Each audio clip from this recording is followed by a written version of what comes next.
চিটাগাং থেকে এসে হ্যাঁ আমি আসলে প্ল্যান করছিলাম যে স্যার এটা নিয়ে মানে ইন্ডিয়া যাব। সামনের দিকে আসেন, আপনার এই যে মাথার এইটা একটু দেখাই যে ওনার এখানে একটা বিশাল বড় সাইজের কিন্তু টিউমার ছিল, অনেক বড়, তাই না? কমলা লেবুর চাইতে একটু ছোট হবে।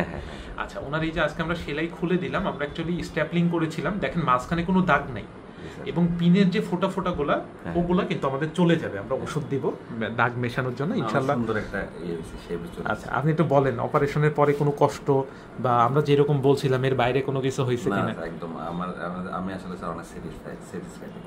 ভাই কিন্তু অনেক ভয় পাইছিল আমার যতটুকু মনে আছে।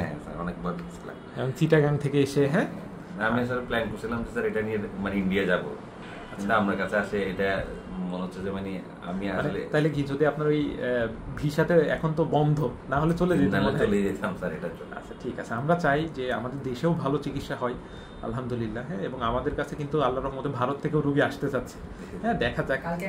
হ্যাঁ, কালকে আসে না? আচ্ছা দেখা যাক, ইনশাল্লাহ চেঞ্জ আনবো আমরা। হ্যাঁ ঠিক আছে, থ্যাংক ইউ।